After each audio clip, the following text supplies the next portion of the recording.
अस्सलाम वालेकुम दोस्तों, आप देख रहे हैं खाली टेक्निकल यूट्यूब चैनल। दोस्तों आज हम बात करने वाले हैं Redmi 10 के बारे में। दोस्तों ये जो मोबाइल फ़ोन है रिसेंटली पाकिस्तान के अंदर लॉन्च किया गया दो वेरिएंट्स के साथ, और इसके जो दो वेरिएंट से बेस वेरिएंट इसका 30,000 से स्टार्ट हो रहा था और यहाँ 34,000 तक आपको जो है इसका 6GB वाला वेरिएंट देखने को मिल रहा था। 4 128 के साथ और 6 128 के साथ ये दो वेरिएंट पाकिस्तान के अंदर लॉन्च किए गए 30,000 और 34,000 के प्राइस टैग के अंदर। दोस्तों ये जो मोबाइल फ़ोन है इसकी अनबॉक्सिंग के अंदर मैंने आपको बताया था कि फर्स्ट इंप्रेशंस में मुझे इसकी बिल्ड क्वालिटी और काफ़ी ज़्यादा जगह पे मुझे इश्यूज़ लगे, जो कि मुझे ऐसा लगा कि यार 30,000 के अंदर ये बहुत ज़्यादा वैल्यू फॉर मनी डिवाइस नहीं है। तो आज मैं एक हफ्ता यूज़ करने के बाद अपना फाइनल ओपिनियन आपको दे रहा हूँ ये मोबाइल फ़ोन के अंदर क्या क्या इशूज़ हैं और किस किस लिहाज से ये मोबाइल फ़ोन आपको बेटर परफॉर्मेंस प्रोवाइड करेगा 30,000 के अंदर। तो वीडियो को स्टार्ट करते हुए जान लेते हैं मुकम्मल डिटेल से। तो वीडियो स्टार्ट करने से पहले अगर आप चैनल पे पहली बार आ गए तो चैनल को सब्सक्राइब नहीं किया तो सब्सक्राइब कर लें, अभी जाके नीचे लाल कलर का बटन दबा दें और घंटी का बटन दबा दें, इससे आपको इसी तरह की लेटेस्ट वीडियोस मिलती रहेंगी। और दोस्तों अगर आप ये फोन खरीदने जा रहे थे या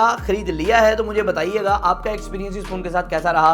तो दोस्तों यहाँ मेन हम बात करते हैं इसके डिजाइन के बारे से। दोस्तों इसका जो बैक का डिजाइन है ना, ये एक नई लुक देता है रेडमी की तरफ से, क्योंकि बैक की तरफ जो बम्प है ना, बम्प के अलावा भी आपको थोड़ा सा ब्लैक शेड नीचे की तरफ देखने को मिलता है जिसके ऊपर लिखा हुआ है AI फोटोग्राफी सिस्टम।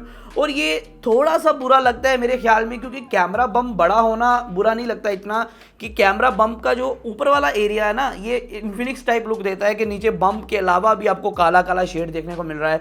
और बैक की तरफ की जो बिल्ड है ये बेसिकली प्लास्टिक बिल्ड है, लेकिन दोस्तों बैक की तरफ की बिल्ड आपको मैंने अनबॉक्सिंग में भी बता दिया था कि बैक की बिल्ड बहुत अच्छी नहीं है। इसको थोड़े दिन यूज़ करने के बाद इसके ऊपर स्क्रैचेस आने शुरू हो गए थे। बैक की अगर लुक की बात करें, लुक काफ़ी अच्छी है, काफ़ी शाइनी फ़ोन है, काफ़ी रिफ्लेक्ट करता है बैक की तरफ से। और फिंगरप्रिंट स्मजेस ऑब्वियसली इसके ऊपर बहुत ज़्यादा लगते हैं, तो आप इसको पाउच के साथ यूज़ कर सकते हैं, जो कि इन द बॉक्स आपको पाउच देखने को मिलता है। उसके अलावा दोस्तों अगर हम बात करें, साइड माउंटेड फिंगरप्रिंट स्कैनर है, राइट साइड पे ही आपको जो पावर बटन के अंदर देखने को मिलता है। इसके अंदर आपको ट्रिपल सिम स्लॉट देखने को मिलती है, 3.5 mm का जैक है ऊपर वाली साइड पे दिया गया है। और इसके अंदर डुअल स्पीकर्स हैं दोस्तों, ऊपर और नीचे दोनों साइड पे डुअल स्पीकर्स देखने को मिलते हैं, लाउड स्पीकर्स, और साथ में डुअल माइक की ऑप्शन है, मतलब कि वीडियो का माइक ऊपर वाली साइड पे दिया गया है। और दोस्तों इसके अंदर IR ब्लास्टर की फैसिलिटी भी मौजूद है, मतलब कि आप इसको as a AC remote, TV remote भी यूज कर सकते हैं। पंगे शंगे लेने के लिए अपने घर के अंदर आपका AC का रिमोट गुम गया है तो आप इसे AC का रिमोट बनाएं और चालू कर दें, आपको ज्यादा खपने की जरूरत नहीं उसे ढूंढने में। तो यहाँ दोस्तों अगर हम बात करें फ्रंट साइड की, दोस्तों यहाँ फ्रंट साइड के ऊपर 6.5 इंच का एक 1080p प्लस रेजोल्यूशन के साथ डिस्प्ले देखने को मिलता है, जो कि IPS LCD पैनल है, एक 90 हर्ट्ज का पैनल है। और अगर हम बात करें नीचे की तरफ, थोड़ा सा बेजल आपको देखने को मिलता है, बाकी ये जो स्क्रीन है बेजल लेस है। ऊपर की तरफ एक पंच होल है जो कि दरमियान के अंदर है, थोड़ा सा बड़ा है क्योंकि IPS डिस्प्ले है, थोड़ा सा बड़ा पंच होल है और साइडों पे थोड़े डार्क सर्कल्स भी हैं। लेकिन दोस्तों यहाँ फ्रंट की तरफ 8 मेगापिक्सल की सेल्फी आपको पंच होल के अंदर दी गई है। और अगर स्क्रीन की बात करें, डिस्प्ले की बात करें, डिस्प्ले के कलर मुझे कम शार्प लगे, मुझे कम, मतलब कि जैसे होते हैं ना कि IPS डिस्प्ले जो कलर होते हैं ना वो बहुत ज़्यादा शार्प होते हैं, तो थोड़े से कम शार्प लगे। बाकी कोई इशू नहीं था, जो मीडिया कंजप्शन थी, बाकी चीज़ें थी, काफ़ी अच्छी तरीके से वर्क कर रही थी। और यहाँ कोई भी मेंशन नहीं किया गया कितने निट्स की आपको ब्राइटनेस दी गई है, यहाँ सिर्फ ये बताया गया कि डे ब्राइटनेस है, मतलब कि डे लाइट में यूज़ होता है। लेकिन दोस्तों डे लाइट के अंदर इसका बहुत खास मुझे रिजल्ट नहीं देखने को मिला। इसकी ब्राइटनेस दूसरे MI के फ़ोन से, जैसे Redmi Note 10 आया था, Redmi Note 10 Pro, उनसे काफ़ी ज़्यादा लो थी, क्योंकि वहाँ आपको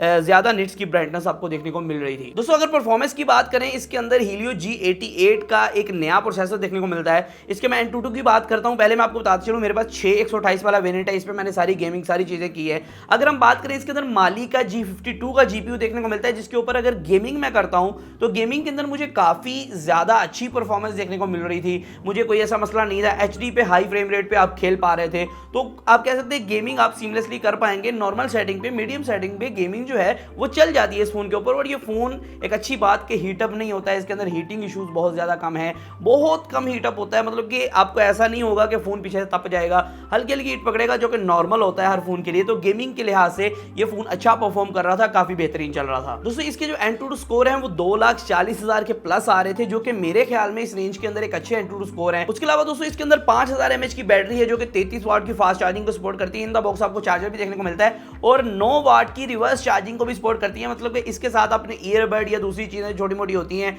आपकी वॉच होगी, ईयरबड होगा, उसे भी चार्ज कर सकते हैं। और ये बैटरी के लिहाज से भी काफ़ी अच्छा फ़ोन था। मेरी बैटरी जो है वो भी काफ़ी देर निकाल रहा था, 1.5 दिन मेरा आसानी से निकल रहा था इस फ़ोन के ऊपर। हालांकि मेरा फ़ोन जो थोड़ा, मेरा जो यूज़ है वो काफ़ी हैवी यूज़ है, फिर भी निकाल रहा था। अब हम बात करते हैं कैमरा के हवाले से। दोस्तों कैमरा के अंदर थोड़ा सा मुझे इशू ये देखने को मिला, इसके जो कैमरा के सैंपल्स हैं वो दोस्तों थोड़े से AI लेस है। मतलब कि ऐसा होता है ना कि आजकल लोग पसंद करते हैं कि पंपी कलर्स हों, ज़रा कलर उठ उठ के आएँ, ग्रीन को ज़्यादा ग्रीन किया जाए, थोड़े से ना मतलब कि मतलब ज़्यादा वो हो ना, AI काम करे और HDR काम करे, इस तरह का फीचर हो। लेकिन दोस्तों इसके जो कैमरा है वो काफ़ी खास रिजल्ट आपको प्रोवाइड नहीं करते हैं। मैंने इसका डेडिकेटेड कैमरा रिव्यू किया था जिसके अंदर मैंने बताया था कि पोर्ट्रेट मोड इसका बहुत अच्छा है, बाकी जो कैमरा है वो बहुत अच्छा वर्क नहीं कर रहा है, इसकी शार्पनेस बहुत अच्छी नहीं है, इसके जो कंट्रास्ट लेवल हैं वो ठीक ठाक है। मतलब कि बैक की तरफ वैसे 50 मेगापिक्सल का मेन सेंसर है जो कि आपको बहुत अच्छी क्वालिटी की फोटोज नहीं प्रोवाइड करता है, और 8 मेगापिक्सल का एक अल्ट्रा वाइड लेंस है। और एक और बात जो मैं हाईलाइट करना चाहूँगा वो ये है कि भाई अगर आपने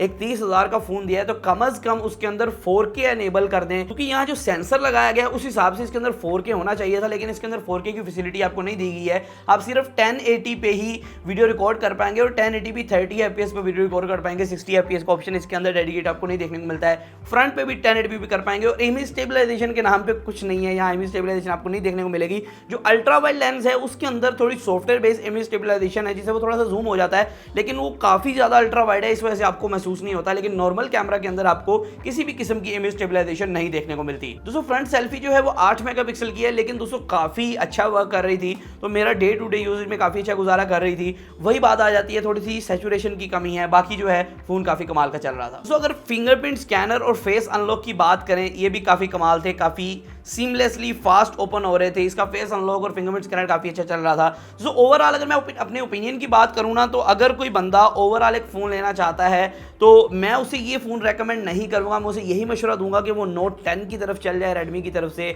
या Realme Narzo 30 की तरफ चल जाए, क्योंकि इसके अंदर दोस्तों आपको परफॉर्मेंस नॉर्मल देखने को मिलती है, लेकिन मेन जो मसला इसका है वो एक कैमरा और बिल्ड क्वालिटी का है। क्योंकि कैमरा इसके अंदर काफ़ी ज़्यादा, कैमरे का सेंसर तो बताया गया भाई ये फलां सेंसर फलां कंपनी का बहुत कमाल का सेंसर दे दिया हमने, लेकिन दोस्तों यहाँ जो है इसकी क्वालिटी बहुत ज़्यादा इंप्रूव नहीं है। इसके अंदर इमेज स्टेबलाइजेशन नहीं है, सॉफ्टवेयर बेस भी हो तो काफ़ी अच्छा हो जाए, लेकिन दोस्तों इसके अंदर 4K का ऑप्शन नहीं है, जो कि आजकल के आपको 20,000 के फ़ोन के अंदर भी 4K मिल रहा है। और यहाँ दोस्तों बैक की तरफ की जो बिल्ड क्वालिटी है वो काफ़ी आप कह सकते हैं कम है।